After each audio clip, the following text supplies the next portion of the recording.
Hey guys, and welcome to the first episode of Season 2's and Aspie Reacts to The Good Doctor.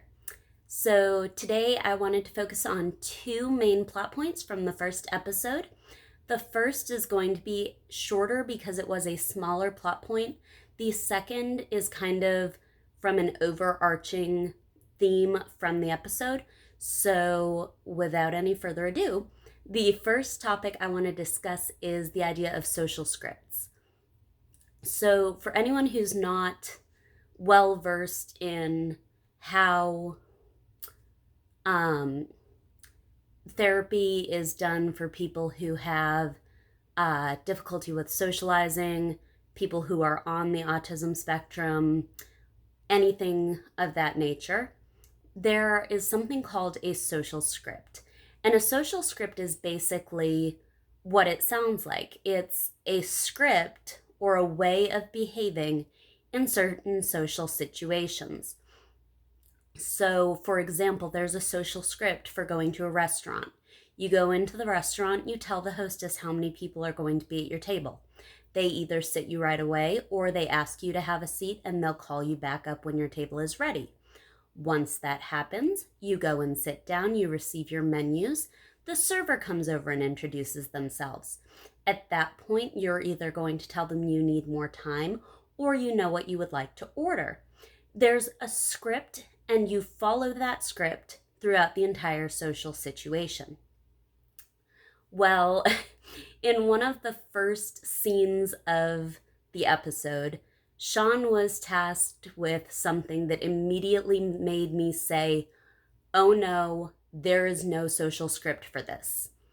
Sean was asked to go deliver some very bad and life-changing news to a family. And anyone who has watched The Good Doctor before knows that Sean can be very blunt. I don't know how much therapy or social skills training Sean was supposed to have experienced, but I don't feel like it was very much. I actually picked up way more of my coping skills from the time that I spent working as a speech language therapy assistant than I did the rest of my life because I was diagnosed so late in life. But the first thing that I thought when they told Sean to go and have that conversation was, there is no social script for this. This is going to be bad.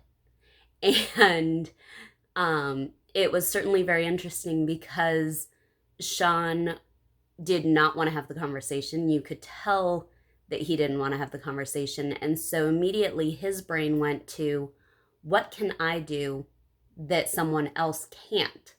What he could do was think about the situation in a unique way and find a solution that no one else would have thought of. And so in that respect, when he walked in to give that bad news, he gave the news in his usual blunt manner, but then he proceeded to say, there is hope with surgery. And he kind of shocked everyone else in the room as far as the doctors were concerned, and maybe should have run it by them first, but that's not really his style. And so I really liked that take because there are situations where there just is no social script and you have to be able to figure out what to do in that situation.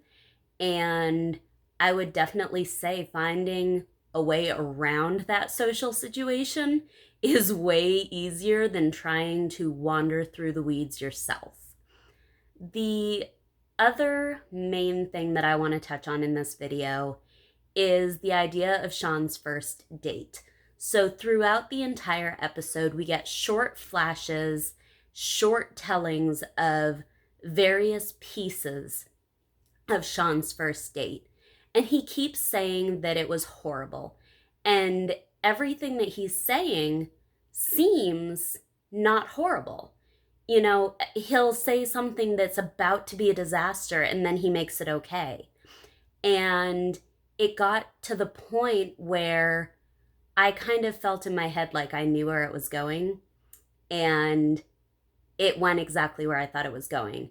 So if you haven't seen the episode yet, you may want to turn this video off and come back after you've seen it, just because I don't want to spoil anything. It is a really interesting thing to see him come to the realization of and speak about on his own, rather than having someone else react to it. Okay, now that I've given that disclaimer, the really interesting thing that immediately I thought, and was what in fact made it so horrible for him, was how difficult it was. So I am very lucky with Matt in the respect that Matt understands how my brain works, and dating him was never ever difficult. I could always be me, and even when that's really, really hard, like right now when I'm a complete and total basket case and I don't know why the heck he stays other than the fact that for some reason he loves me, I was so lucky, so lucky to have him in my life and to find him and for him to be the person who I want to spend the rest of my life with. But I can relate to what Sean is saying when it comes to work relationships. And so I'm going to kind of go first date to party at work or first day of work, anything socializing at work, really. It's hard. It's a lot. You have to think in your head, I can do this, and this, but I can't do this, or this. I can do this only when this happens. I can do that only when this happens. And your brain is working so hard. It is exhausting. I chose at my new job not to tell anyone except my supervisor, my trainer, and my training partner, and one of my office mates that was right across from me about my Asperger's. And I told them all at different points in time. I did tell my supervisor the very first day. I told my trainer the very first day that I was with her in training. But I actually waited on other people. And the last person that I told actually looked at me and said, "Oh my God, that makes so much more sense now." And so I feel like the people who have gotten to know me definitely know there's something up, even if they don't know that it's autism. But I digress. Because I'm trying to keep my autism secret, I guess I'm back to being undercover Aspie after having come out of the closet, so to speak, for the last 2-ish years. And that's a change in itself, but I wanted a fresh start, and I wanted to see what I could do without anyone knowing that there were limitations that I have in my life, because I certainly do feel as though the idea that I had these limitations did put a glass ceiling over my head at my previous job, and I want to make sure that that never happens to me again. So there was a party the other day, and I did not know that it was like a whole big thing. I was in my office working, and there was a knock on my door, and one of the supervisors said to me, "Are you coming down to the party?" And I was like, "Oh, a party." And she said, yeah, there's a party. We've got food, we've got everything. Finish up the case you're working on and come on down. Perfect. No time to prepare. I did not know what I was going to do. So I filled up my plate and I sat down kind of behind the woman who had been my trainer, because I felt like she was a good buffer. I could talk to her. My other friends that I was close with were not there at the time. I didn't really know a lot of the people at the table all that well. And I was petrified that I was going to do something that was going to scream, I'm different, look at me, I'm different. I don't know how to act in social situations. And so I sat myself down and I was I was going pretty well over there, you know, nobody noticed me. I was in my own little world enjoying my food. Everything was good. And then I chimed in on a conversation. And my supervisor was talking about her daughter's career ambitions, and someone said, "Oh, well, don't you have to go to school and get your master's degree to do that?" And I said, "Well, technically she can be an assistant like I was with speech. She just needs to have someone who's a licensed therapist over her, overseeing her, and they have to spend a certain number of hours supervising her every week." And yes, I contributed to the conversation, but immediately that supervisor said to me, "Oh, Robin, you can't be sitting all the way down there. Move your chair, come over here." And I was like, what did I do? What did I do? What did I do? And I felt so much pressure because I went from sitting in a spot where literally nobody even knew I was there to I was directly across from one of the supervisors, and it happened to be the supervisor that I did not tell about my Asperger's. Now, I assume they talk to each other. I assume that she knows at this point, but I am not going to be the one to bring it up. So I was sitting there and immediately 8 million things started running through my head. Most of them being, don't dominate the conversation, listen to what people are saying, only contribute if what you're going to say adds to the conversation. If you are going to say something, make sure you're listening to what other people are saying. Don't be thinking about what you want to say and just jump in and say it, because it may not actually fit there, or may have moved on from the conversation, or, you know, there was so many things that I had to think about. And it was hard and it was tiring. And I actually was very grateful when my trainer got up to go back to work, because I said, "Oh, let me walk with you." And I walked back to my office and I closed my door, and I still had about 20 minutes on my lunch, and I went, I can be myself again. And I turned on my iPad and I watched a TV show on Netflix for 20 minutes until I had to clock back on. But that was like a really stressful 40 minutes for me, because it was so much thought that had to go into, what do I have to act like so no one knows I'm different? And from Sean's perspective, it was, what do I have to do in order to make this girl like me, like being around me, want to see me again? And I could see it throughout the story. At one point, he pulled out a little note card and it had like a bunch of topics for small talk on it.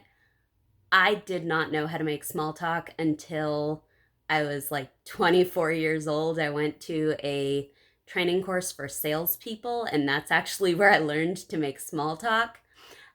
So I found that very relatable and very realistic. There was another point in time where he said, you know, he was talking to Leah and he said, "Oh, so I should tell a joke." And she said, "No, you should not tell a joke, because you don't know the comedic timing. You don't know, what's funny. You don't know what she's going to find funny. Normal people tell jokes." That part got me a little bit, I'm not going to lie. But you should not tell jokes. And I totally get that, because every time I try to make a joke, it crashes and burns.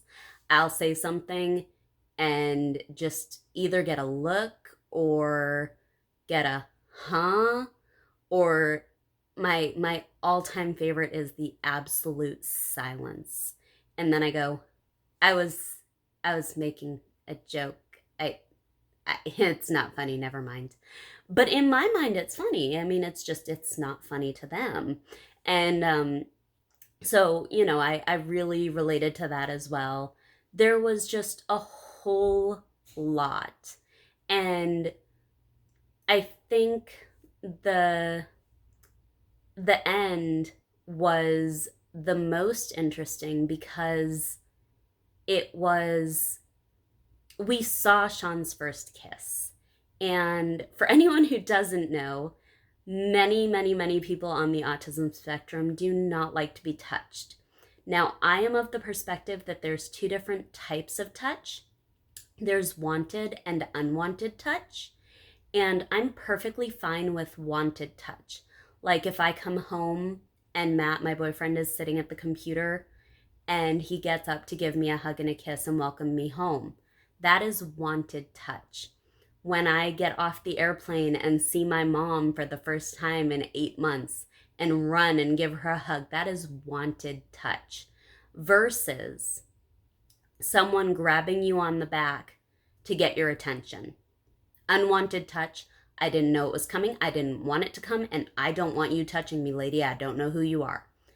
Or when I would be at work, when I worked at the retail store, and I would get people who would try, after I sold them something, to either hug me, pat me on the back, or, in some other way touch me. I don't know why it's okay to do that to female employees, because I never saw them do it to any of my male colleagues, but it was definitely something that was done a lot. And so for me, wanted touch is something that is necessary in my life. Unwanted touch, as the name implies, I could live without it for the rest of my life and be the happiest person on the planet. And I think what's so interesting about that first kiss is, first and foremost, we don't know really where Sean stands on the whole touch spectrum, because there are people who are like me who have those set situations of, I want this, I don't want this. Then we have people that just don't like touch at all. Then we have people who are very lovey-dovey and, will go up and hug a complete stranger because in their mind, a hug is their way of saying, I like you, you're nice. And so there's so big of a spectrum that we don't really know where Sean falls. But what we see is the spontaneity of a first kiss. And Sean had no time to prepare for that first kiss. And so I can see kind of several thoughts that could be going through his mind. One of them being, oh my God, I've never kissed anyone before. I don't know what I'm doing. One of them being, I don't like being touched. How do I tell her I don't like being touched? One of them being, oh, this is interesting. I've never felt this way before. I like this. There's so many different things that could have been going through his brain, but all of them are equally hard because they're all things that are new. They're all things that he's never had to contemplate before. And in this case, now he has to start contemplating them. So I feel like it was a very, very, very well done episode. I really appreciate, just in general with The Good Doctor, all of the details that they put into making sure that the autistic community is properly represented. I feel like that, to me, makes it so much better of a viewing experience because I'm not sitting there wanting to chuck my computer out the window. There are definitely shows that I watch with either autistic characters or that center around an autistic character that I just find so stereotypical or so unbelievable that I do not want to have anything to do with them. And so I'm very grateful to The Good Doctor for coming onto the air because it opens up discussions like this and gives me the opportunity to talk about things like social scripts and the difficulty of being in social situations. So if you liked this video, make sure you give it a thumbs up. Please let me know down in the comments what you thought of this episode, whether you're on the spectrum or not on the spectrum. It's interesting to hear everyone's opinion. Also, if you would like to do so that you can be notified when I post new reaction videos, please subscribe and click the notification bell. Until next time, this has been an Aspie Reviews The Good Doctor. Good night, guys.